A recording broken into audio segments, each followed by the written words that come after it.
భర్త ఉద్యోగం పోయింది, వ్యాపారంతో ఉన్న ఆస్తి కరిగిపోయింది. ఉత్తరప్రదేశ్లోని బులంద్షాలో నిరుపేద ఇల్లాలు కృష్ణ యాదవ్ జీవితం ఒకనాడు ఆర్థిక సంక్షోభం అంచుకు చేరింది. అయినా ఆమె బెదరలేదు, ఆ ఆత్మస్థైర్యం చెదరలేదు. కట్టుబట్టలతో ఢిల్లీకి వలస వెళ్లారు. తెలివితేటలే పెట్టుబడిగా ఊరగాయల వ్యాపారం ఆరంభించారు. క్రమంగా సంపన్నురాలై నవజీవన గాథ రాశారు.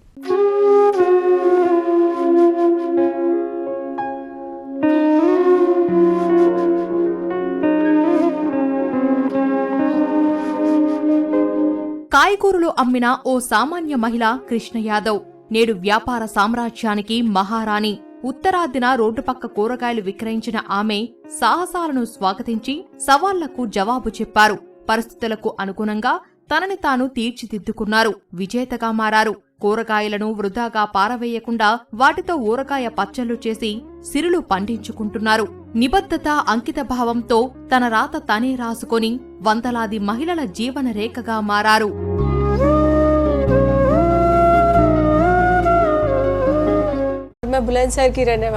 మాది బులంద్షా. 4 ఏళ్ల నుంచి ఇక్కడ ఒక ఊరగాయ పచ్చళ్ల దుకాణం నడుపుతున్నాను. తొలుత మా వారేదో వ్యాపారం చేశారు, నేను ఇంటికే పరిమితమయ్యాను. ఆయన ఉద్యోగం పోవడంతో వ్యాపారం చేశారు. ఓ ట్రక్కు, కారు కొని ట్రావెల్స్ బిజినెస్ లో దిగారు. అది బెడిసి కొట్టింది. ఆస్తి సర్వం కోల్పోయాం. ఉన్న కొంపాగోడను తెగ నమ్ముకున్నాం. బతుకు వీధి పాలైంది.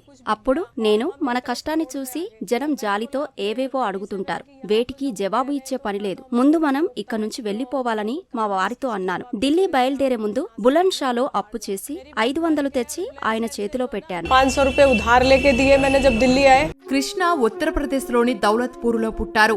ఆమె పాఠశాల ముఖం చూసి ఎరుగరు. కాని బతుకుబడిలో నేర్చిన పాఠాలే తర్వాత కాలంలో ఆమెకు ఎంతో ఖ్యాతిని తెచ్చిపెట్టాయి. వివాహానంతరం కుటుంబం బులంద్షహర్ కు మారిపోయింది. భర్త కొంతకాలం అక్కడ ట్రాఫిక్ పోలీస్ గా పనిచేసినా ఆ ఉద్యోగం నిలవలేదు. ఇక బతుకు జీవుడా అంటూ కేవలం కొన్ని రూపాయలతో చలో ఢిల్లీ అంటూ దేశ రాజధానికి వెళ్లారు. కాని ప్రాథమిక విద్య లేక కృష్ణ, ఆమె భర్తకు తొలుత ఎన్నో కష్టాలు ఎదురయ్యాయి. అవన్నీ గుణపాఠాలుగా స్వీకరించి ముందుకు నడిచారు.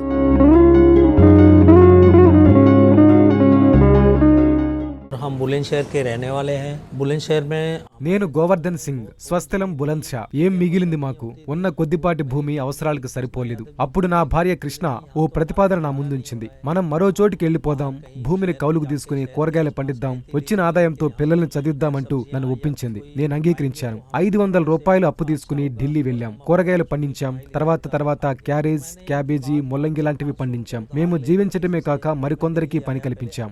और उसमें गाजर, गोभी, मूली, शलगम ये चीज उगा ली. తర్వాత కొంత పొలాన్ని పంటను చెరిసగం పంచుకునే పద్ధతిపై లీజు తీసుకున్నారు. అయితే మార్కెట్లో ధరల హెచ్చుతగ్గులు లాభాలను బాగా తగ్గించాయి. పంట కోతల తర్వాత మిగిలిపోయిన పంట ఉత్పత్తులకు మరింత విలువను జోడించవచ్చన్న ఓ టీవీ కథనం కృష్ణను ఆకట్టుకుంది. ఆ ప్రేరణతో బతుకు మార్చుకోవాలని కృష్ణ నిశ్చయించారు.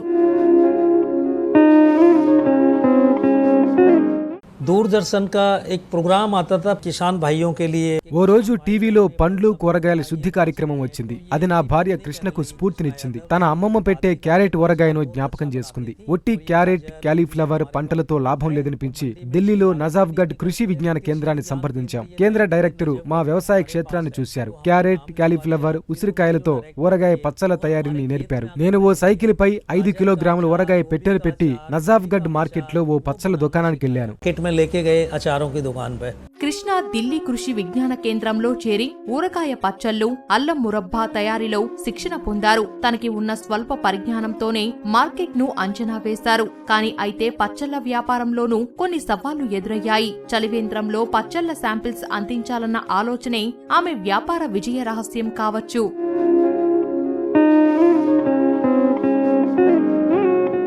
बाजार में जाके पता करो. इन्होंने 1-2 जगह पता करा, भाई अचार ऐसे से आप हमारा अचार रख लोगे, बेकोगे. మార్కెట్లో దుకాణదారులు ప్యాకింగ్ చేయని మా ఊరగాయ పచ్చళ్లను తిరస్కరించారు. ఈ వ్యాపారం కూడా విఫలమవుతోందని ఆయన నిరాశగా నాతో అన్నారు. అప్పుడు నేను రంగంలోకి దిగాను. జనం దాహం తీర్చేందుకు రోడ్డు పక్కన చలివేంద్రం పెట్టాం. మంచినీటి కోసం ఆగేవారికి ఊరగాయ శాంపిల్ ప్యాకెట్లు అందించాం. 3 రోజుల్లోనే జనం మా పచ్చళ్లను ఇష్టపడ్డారు. అందుబాటులో ఉండాలని 50-100 గ్రాముల ప్యాకెట్లు విక్రయిస్తే విరగబడి కొన్నారు.